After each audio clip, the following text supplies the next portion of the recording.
The question was so soft it almost drowned in the noise of the bus station, but it hit him like a stone to the chest.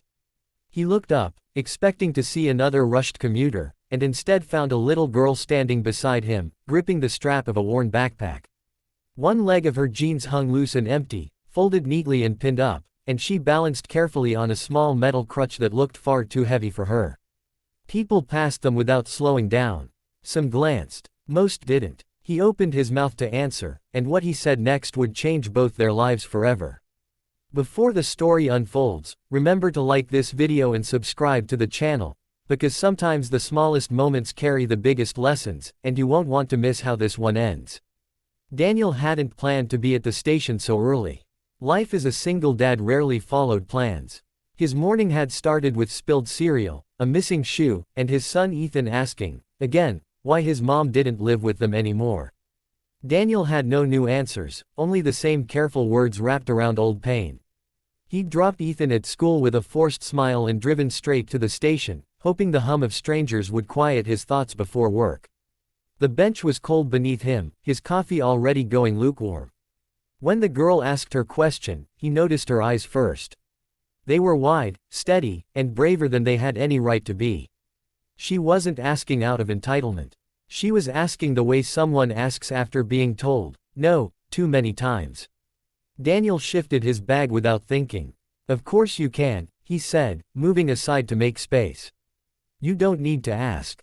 Her breath caught. She sat carefully, as if expecting the bench to disappear beneath her. For a moment, she just stared at her hands, then whispered, "Thank you." That was when he noticed the tears. Silent, stubborn tears rolling down her cheeks as she tried not to let them fall. Daniel panicked. He wasn't good with crying, not since the divorce, not since he'd learned how quickly a home could fall apart. "Hey," he said gently. Did I say something wrong?" She shook her head fast. "No, sir. You're the first person who said yes today."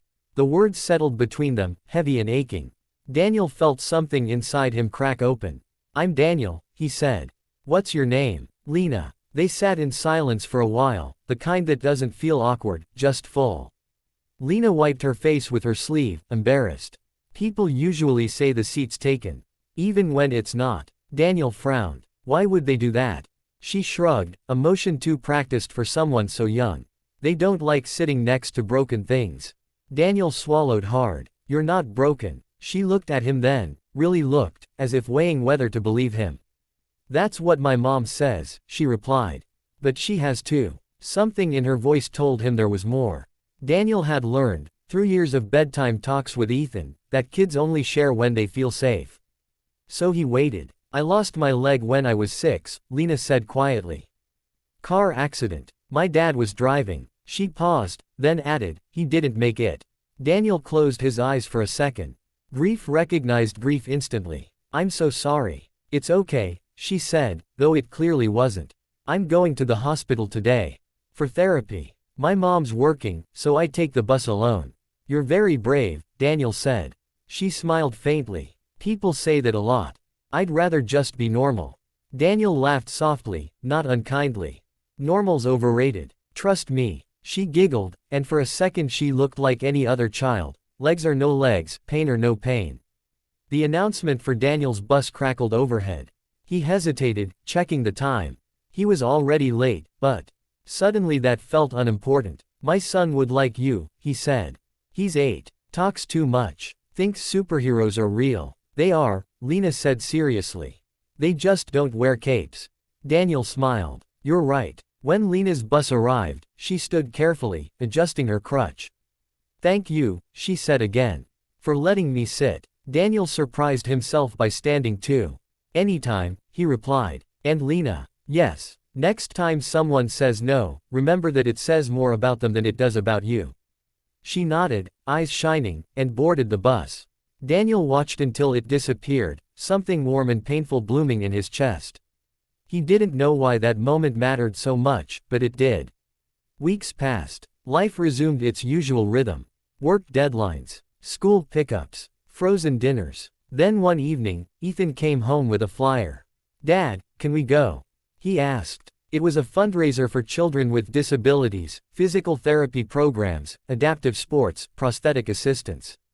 Daniel scanned the page, then froze when he saw a familiar name listed as one of the speakers. Lena Martinez. The event was that Saturday. Daniel almost didn't go. Money was tight, weekends were precious, and crowds drained him. But something tugged at him. A quiet insistence. They arrived late, slipping into the back of the community hall. A small girl stood on stage, one crutch at her side, her posture nervous but proud. "Most people see what I'm missing," Lena said into the microphone. "They don't see what I still have." Daniel felt his throat tighten. "I used to think I had to apologize for existing," she continued. "For taking up space. For sitting on a bench." A murmur rippled through the crowd. "But one day, a stranger reminded me that I didn't need permission to belong." Daniel felt Ethan's hand slip into his. "I don't know his name," Lena said, her voice shaking. "But I hope he knows he changed my life." Applause thundered through the hall. Daniel didn't clap. He couldn't. Tears blurred his vision. After the event, as people crowded around Lena, Daniel hesitated. He didn't want credit. He hadn't done anything special.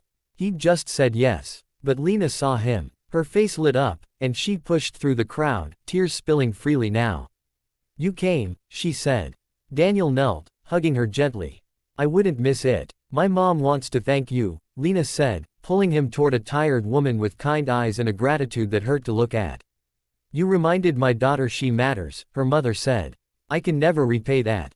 Daniel shook his head. "She reminded me too." On the drive home, Ethan was quiet. Finally, he said, "Dad."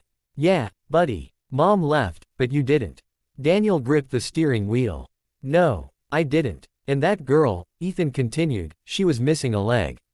But she was strong." Daniel smiled through tears. Strength comes in a lot of forms. That night, Daniel tucked Ethan into bed, feeling lighter than he had in years. He realized then that healing didn't always come from fixing what was broken, but from seeing what was still whole. Sometimes it's a bench at a bus station. Sometimes it's a simple question. Sometimes it's the courage to say yes when the world says no.